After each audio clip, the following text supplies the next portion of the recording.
So the Russian dolls again all the time, and there's no ultimately big one and there's no ultimately small one. So in that sense, live local. Right, back to the text. He dragged them back to the text. Brutally. Right. Right. We just had Richard had forgotten himself, and then we forgot ourselves. We were wandering off into self-consciousness. Right, we have forgotten to bring our errant energies back home again. Now this is, I think, Eugene's input here, reminding us of this self-reflection. This is to vacate the throne of one's own being. Bolingbroke did not thrust Richard from his royal chair. Richard had already vacated it. Majesty must not sleep. The subject of sleep is a cause of much concern in one way or another in Shakespeare. A thread of often anguished poetry on sleep weaves through the plays. For example, Henry IV, that sharp successor to Richard's crown, speaks of the necessary wakefulness of kings, as if it were a plea for sleep, which it certainly is not. Have we got a... Please. O sleep, O gentle sleep, nature's soft nurse, how have I frighted thee, that thou no more will weigh my eyelids down, and steep my senses in forgetfulness. Lovely. And as if the king could ever wish for that. Henry V follows his father in a similar vein. Not all his royal accomplishments, he says. Another speaker? John, please.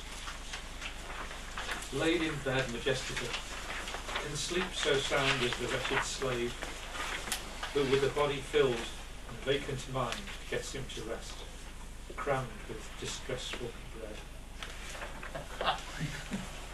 Right. So, this is the process that literally if you take on responsibility, then you're taking on a wakefulness which makes sleep difficult. I always remember I used to work with a fellow who used to go out and get drunk, usually on a Thursday and a Friday night, which was difficult because we worked Saturdays. And he used to say, I've got to kill a few brain cells tonight. Literally, and he meant it. And if you think about it, it's that saturnalia, that use of alcohol and nowadays drugs as well, and heavy music to drum the brain out of working. Because we are quite a sophisticated group of people, where a lot of us are quite technical now in our jobs, and it becomes difficult to put that down. This is what he's talking about here. The technicalities, the stress of everyday life nowadays has lifted us to another level, and it is difficult for us to rest and to relax. It does become a problem, because it's a non-doing. It's hard for us to not do in that sense, and we know to wind down and allow that sleep to come. Perhaps it is the heightened sensibility that wakeful beings have that enables them to mourn so feelingly the loss of that which certainly they would not allow to steal upon them unawares. Watchfulness is an essential of royalty. Right, the slave generates the master. So it's this falling down, if you like, this falling to sleep that leaves the wakeful one the leader in a situation. And that's true not just of the simple sleep and the simple wakefulness, you know, but the stages in between of what you are awake, you are aware of, and what you are asleep is working unconscious to you.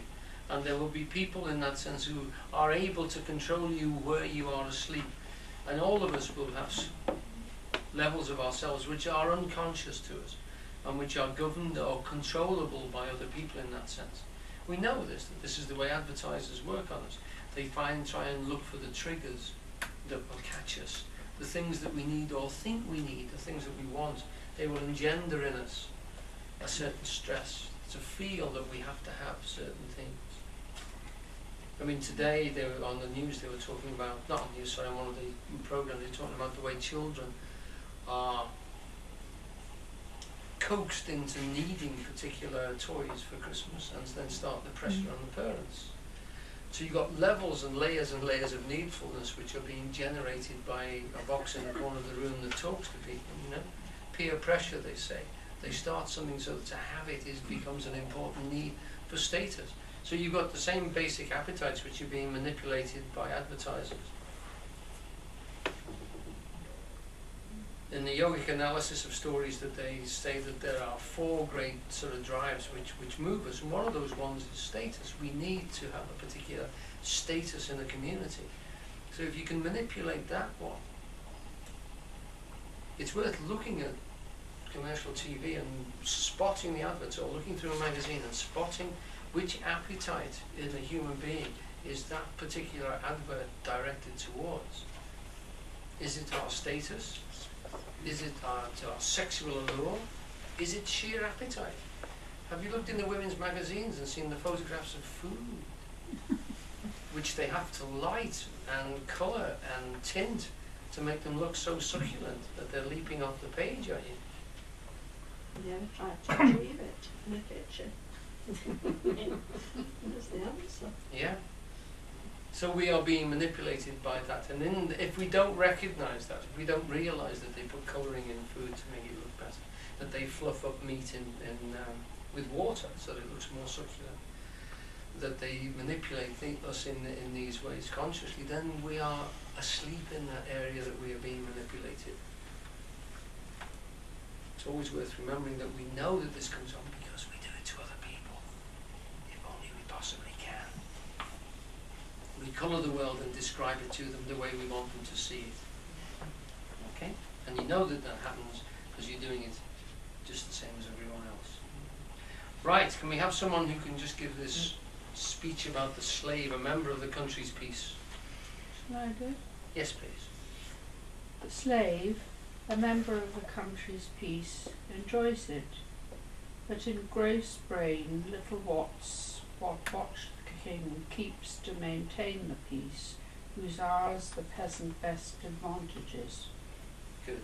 Yes, well read. That takes us right back to the fact that for the peasant level to relax and to sleep comfortable and secure,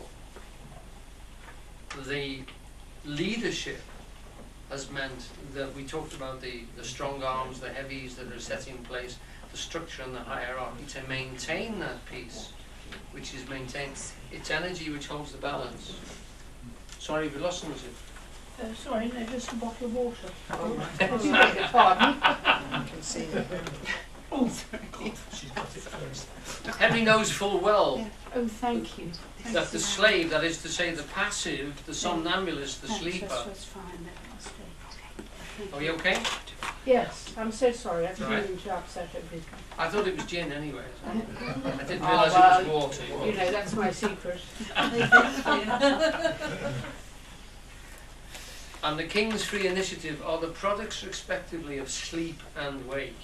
There are echoes here, as so often in Shakespeare, of the other book of Kings, the Bible. In Gethsemane, the one who wakeful is king. Let us return to Richard II, the exemplar of the tardy scholar of kingship. He has the name of king, but it is not empowered in him. He is not committed to its function, only to its image. When he cries, "Are we a king?" Is the king's name 20,000 names?